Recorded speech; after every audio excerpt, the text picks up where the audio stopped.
Hello and welcome to my channel, or welcome back to my channel.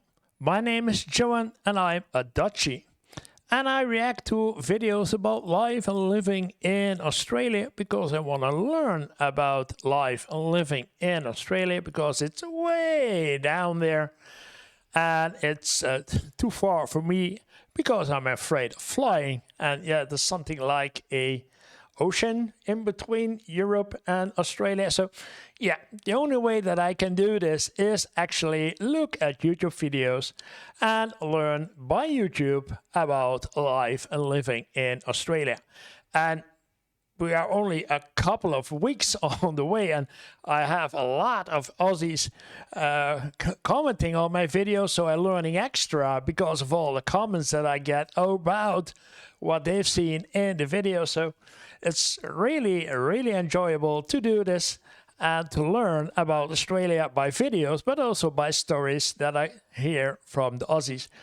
And one of the comments, not one, but several comments said to me that the videos that I watch are not really visualizing in the right way how Australia actually is, because it's from an American point of view or from a European point of view.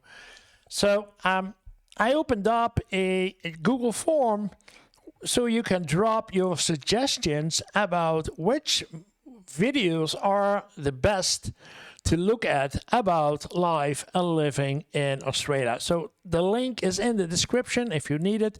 There you can find the link and you can leave a suggestion for me from, well, maybe you should take a look at this or take a look at that video. Would be really appreciated. I cannot promise that I will look at all of them, but the suggestions are there and then I will take a look at the videos. For today, we're going to take a look about 20 working class Aussie meals no one makes anymore. And that last part, I'm not sure about it if nobody is it.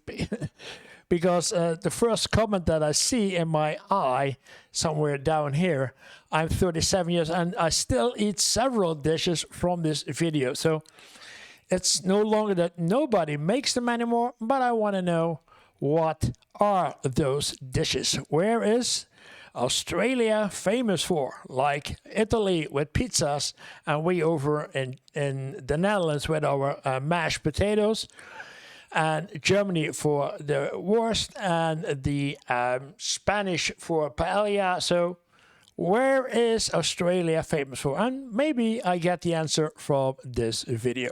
So let's take a look at it.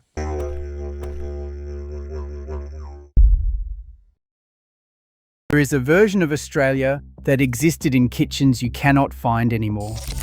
Kitchens with lino floors and gas burners that clicked 3 times before they caught. Kitchens where dinner was not a recipe you found online, but something your mum just knew how to make, without measuring, without fussing, and without wasting a single thing.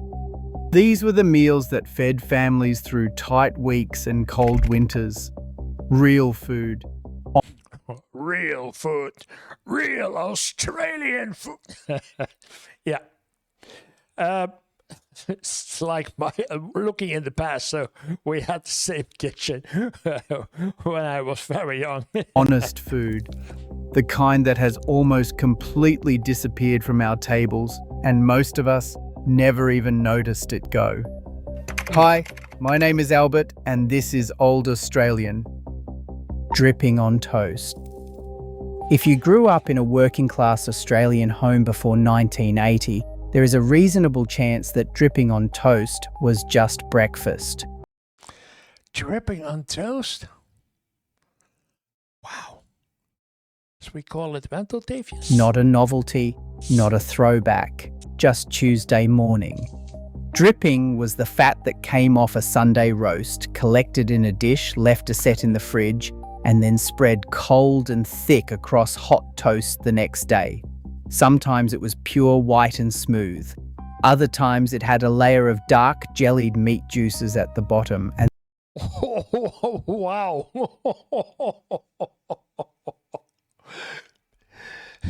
That's bring some skin on your bones. Oh man. That dark layer, that was the prize. You scraped right down to get it. It This looks like honey. tasted like the roast itself had been somehow packed into a spread. Salty, rich, and deeply savory in a way that no margarine ever came close to. Families kept the dripping dish going for weeks, topping it up every time something came out of the oven. Nothing was wasted. The fat was the point. Today, we throw it away without thinking. Back then, it was the first thing you reached for on a cold morning, and it got you out the door feeling like you had actually eaten something. Pea and ham soup. Pea and Ha! Over here in Europe, nobody. Nowadays, I would say in those days, but nowadays nobody would touch fat like this with a 10-foot pole, let alone be such a heavy breakfast like this. No. and ham soup was the meal and that ham showed soup. up on the stove whenever the weather turned and money was thin.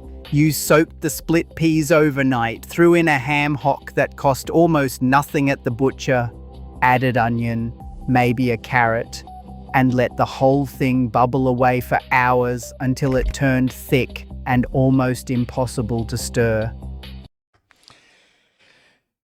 Yeah, I know this. We have this in the Netherlands too, and I thought that it was a typical Dutch dish. We call it erwtensoep, broken pea soup, but it's in Australia too. Would it have ring down from Dutch by Dutchies going to Australia?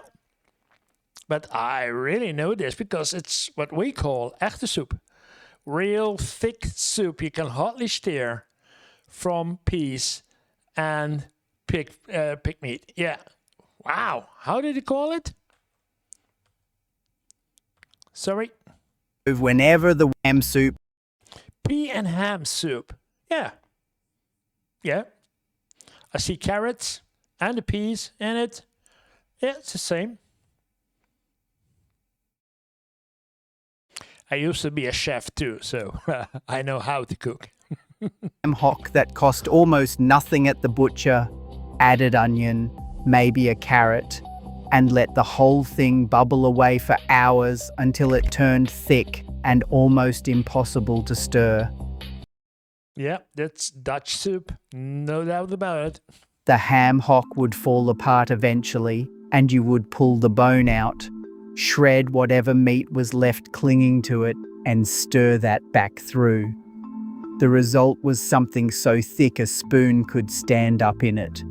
Eaten with a doorstep of white bread, preferably buttered heavily, this was a meal that fed 6 people for less than $1.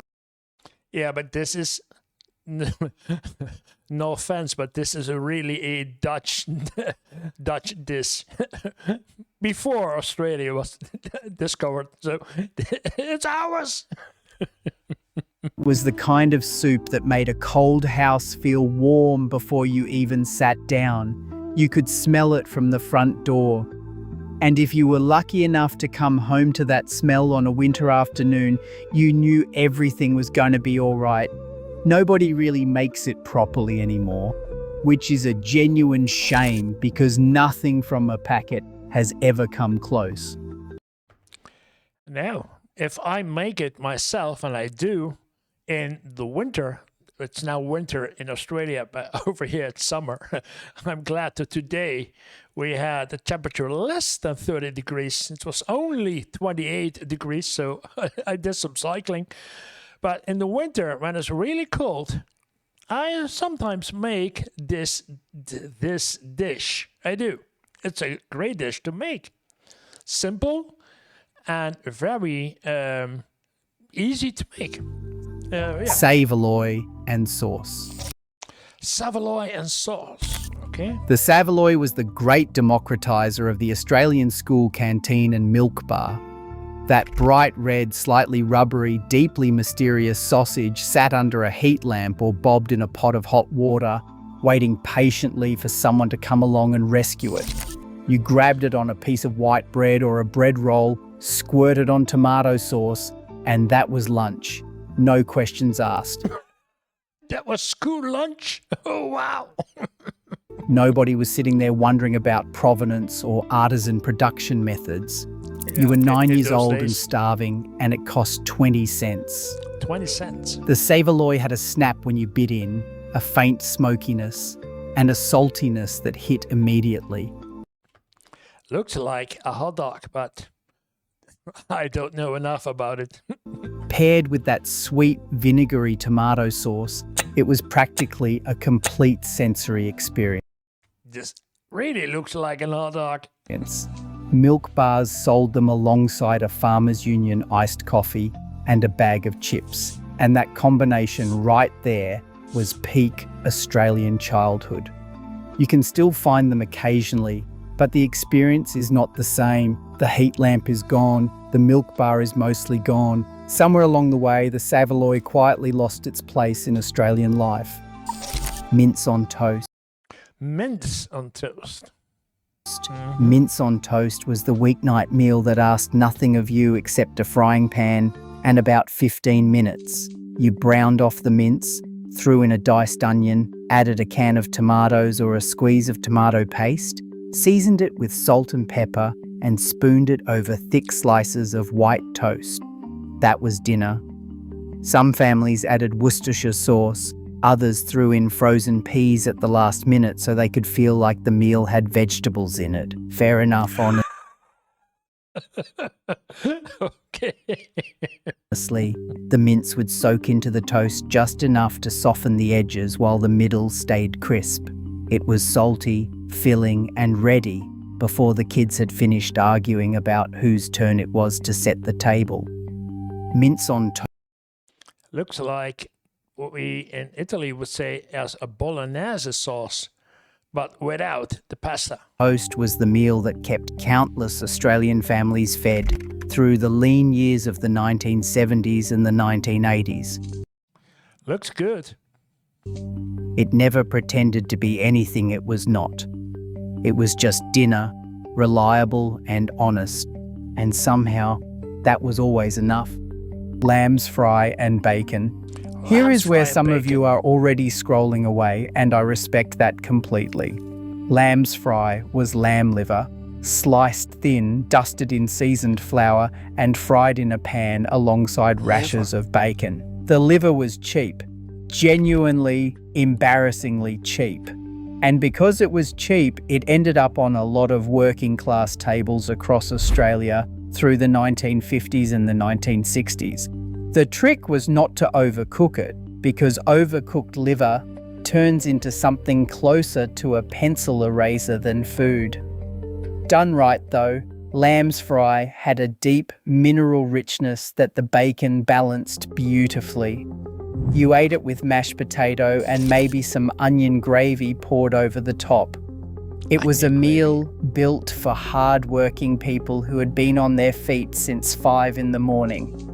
The offal cuts were what the butcher practically gave away, and Australian housewives knew exactly what to do with them. Today we think of liver as a health food trend. Back then it was just a Thursday night dinner that nobody complained about, at least not out loud.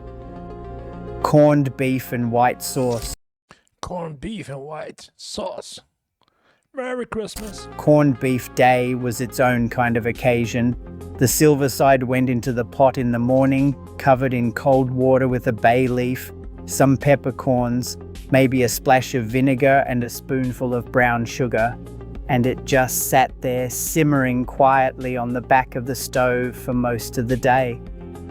By dinner time, the whole house smelled like it.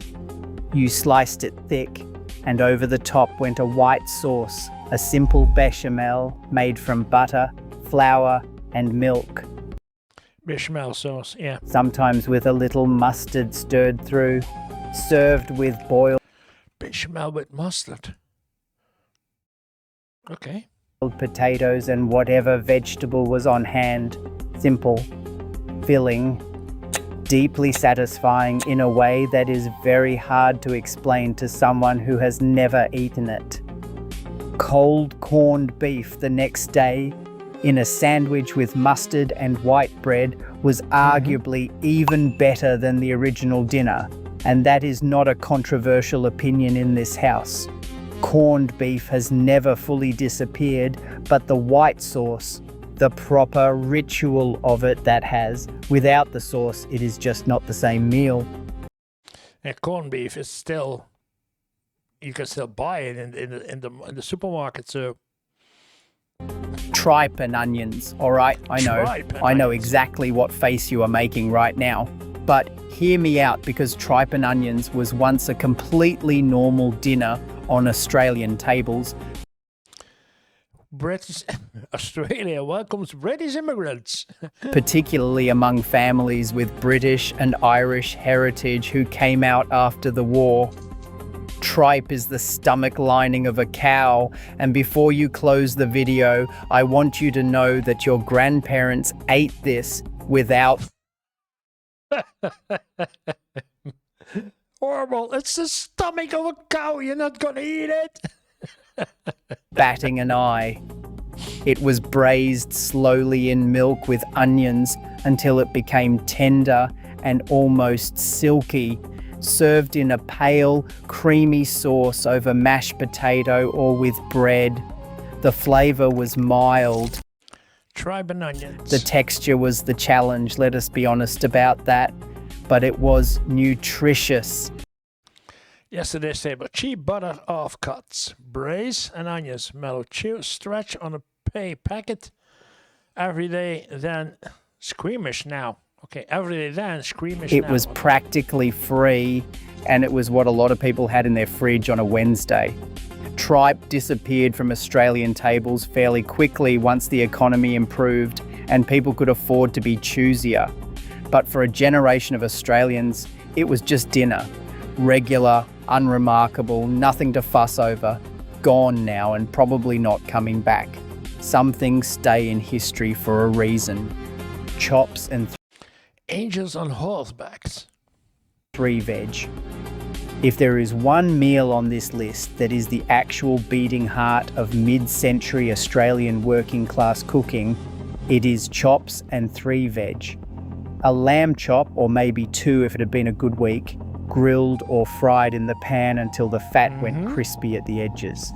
Alongside it, 3 vegetables, almost always boiled, often overboiled if we are being completely honest. Peas from a can or frozen. Carrots cut into rounds. Potato, always potato.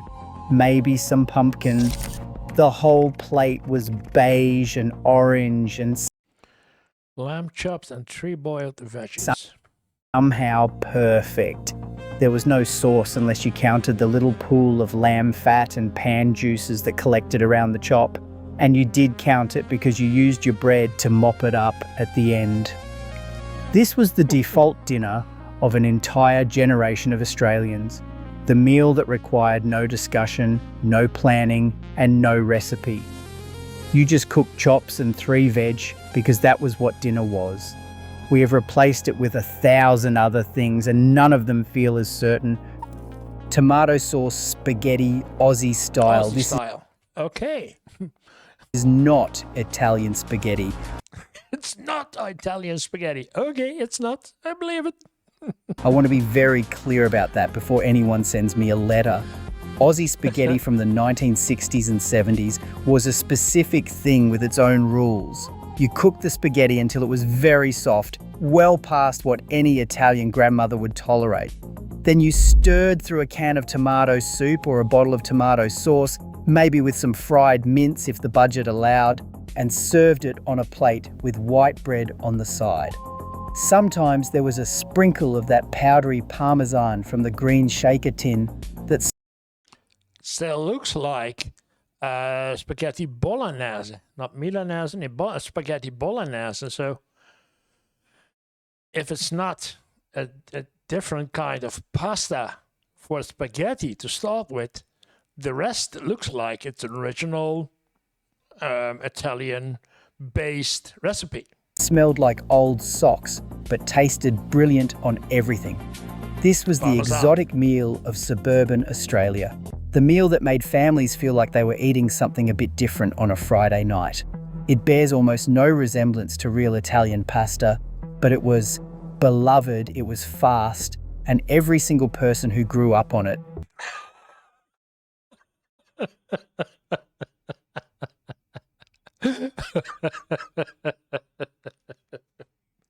Oh boy. He or she loved to do it. Oh. Remembers it with genuine affection, even the overcooked noodles. Bread and dripping sandwiches. Bread and dripping as a sandwich was a step beyond dripping on toast, and somehow even more no-nonsense. 2 slices of white bread, a thick spread of cold dripping, salt, and that was your school lunch. Not even a piece of paper around it half the time, just 2 slices pressed together and dropped into a school bag. Children of the 1950s especially grew up on these. They were the packed lunch of families where money was genuinely tight and food had to stretch across a lot of mouths. No one was embarrassed by it. It was just what lunch was. The dripping soaked slightly into the bread by midday, and you ate it in the schoolyard without a second thought. Looking back, it is easy to see this as deprivation. But for the kids eating them, it was ordinary. It was lunch. It filled you up and got you through the afternoon, which was exactly what it was supposed to do. Sometimes ordinary is the whole point. Pikelets with jam and cream. Pikelets. Sometimes ordinary is the whole point. Pikelets. Pikelets with jam and cream. Pikelets were the weekend treat that required almost nothing and delivered almost everything. Small, thick little pancakes cooked on a dry pan or a buttered griddle, eaten warm with a dollop of jam and a spoonful of cream. Looks tasty. Not whipped cream from a can, real cream that came in a small carton from the milkman, thick enough to sit on the pikelet without running. Every Australian grandma had a pikelet recipe memorised, and they all believed sincerely and without question that their version was the best one. They were made for afternoon tea, for visitors, for Saturday mornings, for whenever someone needed to Don't burn your fingers on it. It's hot. feel looked after. The batter came together in 5 minutes, and the cooking was done in 10, which meant pikelet. 2 cups self-raising flour, half a teaspoon salt, optional, 1/3 cup caster sugar, suiker, yeah. Whack, 1 cup of milk, and a tablespoon of butter. Pikelets were always possible, no matter what else was happening in the house. There is something about a warm pikelet with jam that belongs entirely to a specific era of Australian life. Unhurried, generous, made with care. You can still make them. People just mostly do not anymore, and that is the quiet kind of loss that is hard to explain but easy to feel. Shepherd's pie. Shepherd's pie was the Monday night solution to Sunday's leftover roast lamb. You minced up whatever meat was left, fried it with onion and a bit of gravy or stock, tipped it into a baking dish, and topped it with mashed potatoes smoothed flat with a fork and brushed with a little butter to help it brown. Into the oven it went until the top was golden and the edges were bubbling. Shepherd's pie was the original no-waste meal. It turned Sunday's generous dinner into Monday's comfortable one without any fuss or... Yeah, make it easy. Sunday at the time. On Monday, everybody was working, so make an easy dish with the leftover of Sunday. apology. Every family had its own version. Some added peas or corn to the meat. Some put a layer of sliced tomato under the potato. Some, and I say this with love, added a handful of grated cheese on top, which turned it from shepherd's pie into something closer to heaven. The dish was practical, filling, and quietly brilliant. It respected the food it was made from, and it fed the family twice from one piece of meat. That kind of thinking has almost vanished from how we cook today. Deviled sausages. Deviled sausages. Deviled sausages were what happened when the plain old sausage decided it wanted a bit of a personality. You fried off your snags first, then set them aside while you made a sauce in the same pan. Onions went in, then a mixture of tomato sauce, Worcestershire sauce, brown sugar, mustard, and a splash of vinegar. Everything got stirred together into something sticky and tangy and deeply savoury, and then the sausages went back in to simmer and soak it all up. Served over white rice or with mashed potato, deviled sausages were the weeknight meal that felt almost festive. The sauce did something remarkable to an ordinary sausage. It gave it depth and a gentle sweetness, and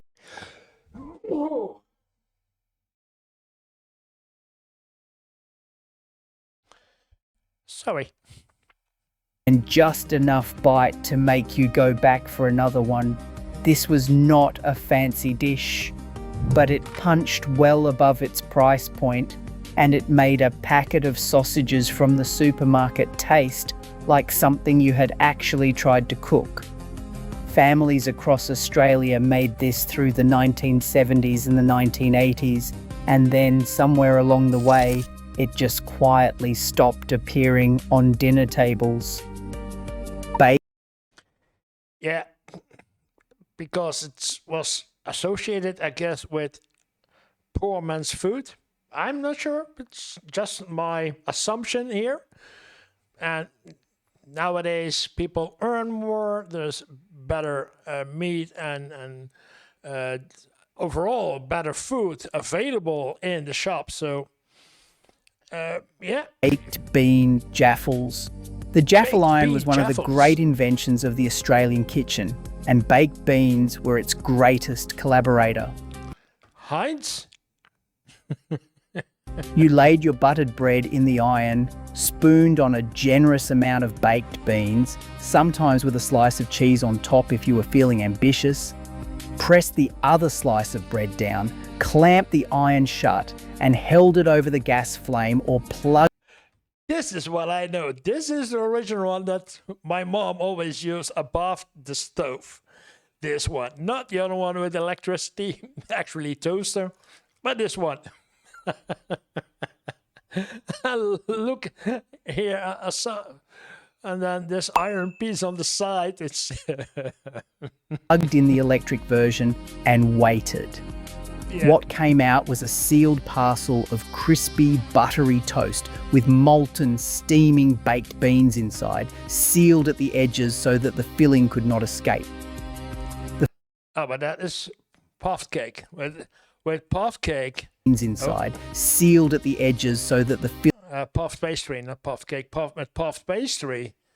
That's something totally, because I use this, I make this regularly, but you can do anything with puff pastry. So you can fill it whatever one you like. filling could not escape. The first bite was always a gamble because the interior was approximately the temperature of the sun. But once you got past So it was very, very hot. that, it was extraordinary. Baked bean jaffles were after-school food, late-night food, sick day food, and Sunday night when nobody could be bothered food. Wow. Not a bad idea, by the way, to do this. The jaffle iron deserves its own national holiday in this country. The baked bean filling was its finest hour. Some of you still have a jaffle iron in the back of the cupboard. Get it out. You will not regret it. Rice custard. Rice custard was the dessert that appeared on Australian tables when there was not quite enough of anything else, but the fridge had eggs and milk, and the pantry had rice. You cooked the rice soft, stirred through a custard made from egg yolks, sugar and milk, grated nutmeg over the top, and baked it slowly until it set and the surface went golden and became slightly crisp at the end. Yeah, we call it custard pudding. So I did make it even professionally in a restaurant. So it was one of the desserts that we served. Not always, but at certain points in the season we did this. Edges. It was sweet, gentle, and filling in a deeply comforting way. Rice custard was the dessert of convalescence, of cold nights, of grandmothers who believed that a proper pudding was a moral obligation. It asked nothing of the person eating it except to sit down and be warm for a while. Children who grew up eating it remember it the way they remember being tucked in, with a specific softness that nothing replaces. You still occasionally find it in old community cookbooks, handwritten on index cards in faded blue ink. But it has almost entirely disappeared from actual kitchens, and that is a loss that goes beyond just the recipe. Mock cream sponge. Mock cream sponge. Mock cream was one of the great Australian kitchen achievements of the post-war years, and it deserves far more respect than it gets.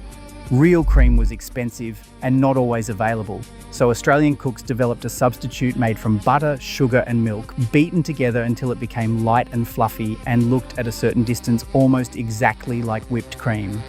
Sandwiched between two layers of sponge cake with a spoonful of jam, mock cream became the centerpiece of countless afternoon teas, birthday parties and church fundraiser tables right through the 1950s. Where did he all get all these old pictures and video scenes? It's great to see all those the old neighborhoods. I don't know where it is, but it looks great. He had done a great work to make this video. 50s and 60s. The sponge itself was light as air, made with eggs beaten to within an inch of their life, and the whole thing was dusted with icing sugar before being carried to the table with enormous pride. Mock cream sponge was the cake that said, "We are doing just fine, thank you," even when things were genuinely tight. It was dignified and delicious and made with nothing but skill, patience, and a good electric mixer. A genuine piece of Australian culinary history that has almost entirely vanished. Bread and butter pudding. Bread and butter pudding was stale bread's greatest possible ending. You took whatever bread was left at the end of the week and buttered each slice on one side. You layered the slices in a baking dish with a scattering of sultanas between each layer, then poured over a custard made from eggs, milk, sugar, and a with custard? Oh, boy. Grating of nutmeg. Into the oven it went, and it came out puffed, golden, and smelling like something genuinely wonderful. The top layer of bread would crisp slightly, while the layers underneath stayed soft and soaked through with custard. The sultanas plumped up and turned sweet and jammy. It was a dessert that cost almost nothing and tasted like it cost considerably more. Bread and butter pudding was made in Australian homes from the early settlement years right through to at least the 1980s, when convenience desserts started pushing it off the table. It is still made occasionally, usually by someone who grew up eating it and who wants to bring something real to a family dinner. Every time it appears, someone at the table says, "I had forgotten about this." That is always a bit sad to hear. Potato pie was the dish that Northern English and Potato pie, yeah. Scottish immigrants brought with them to Australia, and they quietly kept making it for decades after they arrived. It was exactly what it sounded like. A pastry case filled with sliced potato, onion, sometimes a bit of bacon or corned beef, seasoned well, bound with a little stock or milk, and topped with a pastry lid. Baked until golden, simple and heavy, and exactly the kind of food that made sense.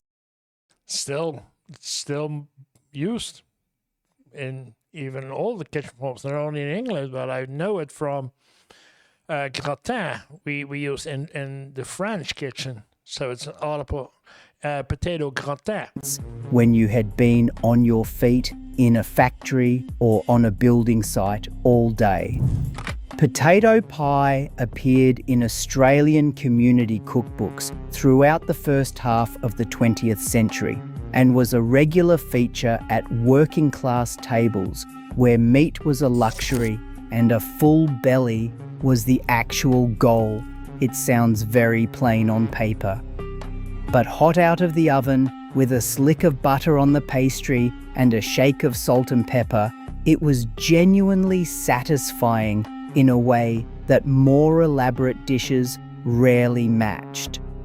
Nobody really makes potato pie anymore, and most Australians are... Okay, in Australia? It's over in Europe still a regularly seen dish on most of the restaurants' menu list. So I think that in Australia it's still being made. So under 50 have never heard of it. Silverside and mustard pickle. Pickle. Silverside and mustard pickle was the kind of meal that had a specific place in the weekly rotation, and everyone in the house knew exactly when it was coming. The silverside came from the butcher, already cured in brine, which meant it was cheap. It lasted, and it required almost no skill to cook. You dropped it in a pot of cold water with a bay leaf, some peppercorns, and a spoonful of brown sugar, and let it do its thing on a low simmer for a couple of hours while you got on with everything else. When it was done, you sliced it thick and served it with boiled potato, maybe some cabbage or carrot, and a generous spoonful of mustard pickle on the side. That mustard pickle was non-negotiable. The bright yellow, vinegary, chunky condiment came in a jar and lasted forever in the fridge. Without it, the meal was incomplete. Together they were something that made complete sense on a working-class Australian table. Filling, affordable, and deeply familiar. Cold the next day in a sandwich with white bread and more mustard pickle, it was arguably... Look at this. That's a piece of meat in your sandwich. even better. Silverside is still around, but the ritual of it, the slow pot on the stove and the jar of pickle on the table, has mostly disappeared from Australian homes and taken a whole generation of dinner-time memories with it. Golden syrup dumplings were the dessert Golden syrup dumplings. Okay. that appeared on the stove when there was nothing in the house but flour, butter, and a tin of golden syrup.